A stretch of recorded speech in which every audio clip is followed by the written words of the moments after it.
সুপ্রিয় দর্শক, হক গ্রিনওয়াল চ্যানেলে আপনাকে জানাই স্বাগত। পাতা বা এইরকম ফুল দেখে হয়তো অনেকেরই চিনতে অসুবিধা হবে, থাম্বনেল থেকে হয়তো বুঝতে পারবেন। এইটা সচরাচর আসলে আমরা নার্সারিতে পাই না, ম্যানেজ করেছিলাম আমি এক জায়গা থেকে। সে যাই হোক, এর প্রকৃত নাম আমরা দুটি হিসাবে প্রচলিত দেখেছি, একটা হচ্ছে ভুটানি টগর অথবা বুদ্ধজুই। সে যাই বলুক না কেন, এই গাছটির উপরে ভিডিও আমার অন্তপক্ষে প্রথম।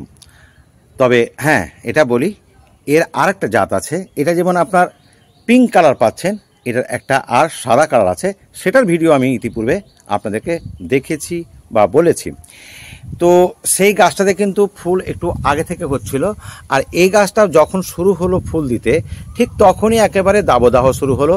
তাই ফুল দিতে একেবারে মনে হচ্ছে ঝলসে গেছিলো, পুড়ে গেছিলো। তারপরে এই বৃষ্টি হওয়ার ফলে আবার নতুন করে গাছটা জেগে উঠেছে। তো এই মুহূর্তে গাছটির একটা ছোট্ট ভিডিও করতে হবে আমাকে। কি করতে হবে সেটা আমি পরে বলছি। তার আগে আমরা দেখে নেব এর যে অন্য একটি ভ্যারাইটি রয়েছে, এই ভুটানি টগর বলুন কিংবা বুদ্ধজুই বলুন, সেটা সম্পর্কে একটুখানি পরে আমি আলোচনা করছি। চলুন একটু সেটাও দেখে নেওয়া যাক। তবে সেটাও কিন্তু আমাকে কিছু কাজ করতে হবে, তো তারপরেও বলছি একটু দেখে নেওয়া যাক। কালারটা একটু সাদা রঙের আছে। চলুন, এই যে বন্ধুরা দেখতে পাচ্ছেন, এটা হচ্ছে সাদা। তবে ওই যে বললাম, দাবদাহের ফলে একেবারে সব ঝলসে গেছে মনে হচ্ছে, দেখতেই পাচ্ছেন।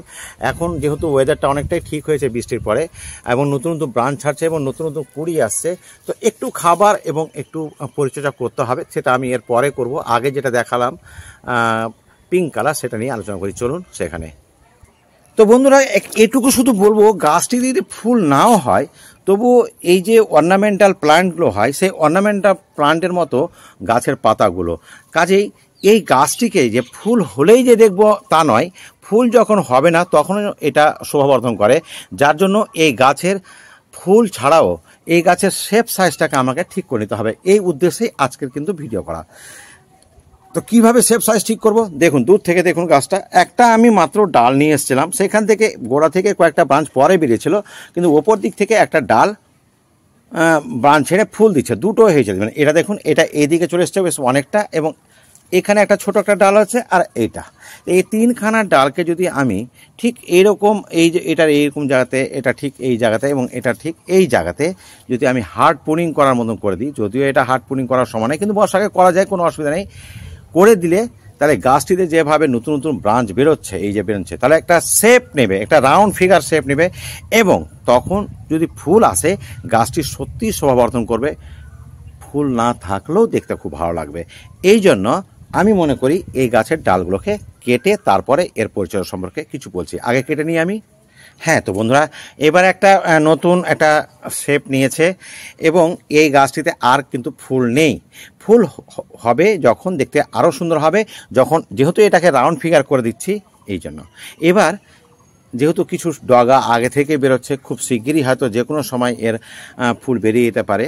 তো সেটা অপেক্ষা করার জন্য আমাকে কি করতে হবে, আমি আগাছাগুলোকে পরিষ্কার করেছি, আগাছা বেশ ছিল, এবং সেখানে আমি দুটি খাবার দেব। কি দুটি খাবার দেব, দেখতেই পাচ্ছেন। এই খাবারটি হচ্ছে আপনার ডিএপি, হাফ চামচ থেকেও কম রয়েছে, আর এইটা হচ্ছে পটাশ, হাফ চামচ থেকেও অনেকটা কম। তবে এই পটাশের পরিবর্তে যদি আপনি সালফেট অফ পটাশ বা 0.050 দিতে পারেন, তাহলে সবচেয়ে ভালো। কারণ টবের ক্ষেত্রে সাদা পটাশ উত্তম, তবে অনেকের কাছে থাকে না বলে আমি লাল পটাশ ব্যবহার করছি, আমার কাছে কিন্তু রয়েছে।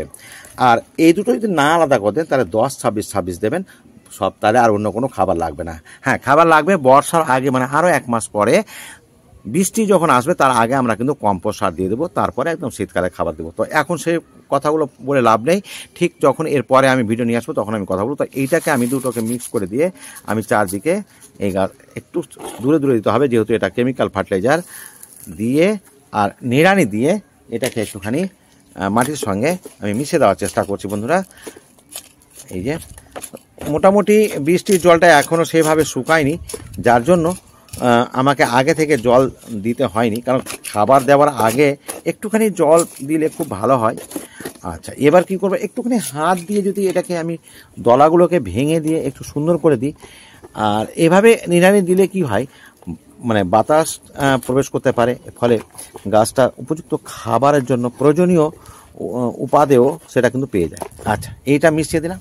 আর কি করব, একটুখানি কিচেন ওয়েস্ট থেকে তৈরি করা জল। আমার বেশিরভাগ কাছেই কিন্তু আমি 100% কাছেই কিন্তু আমি কিচেন ওয়েস্ট থেকে তৈরি করা জল ব্যবহার করি। এটা তো আমি তেমন দেবো, বেলা হয়েছে, খুব বেশি দেবো না, এই যে এতটুকু ব্যাস।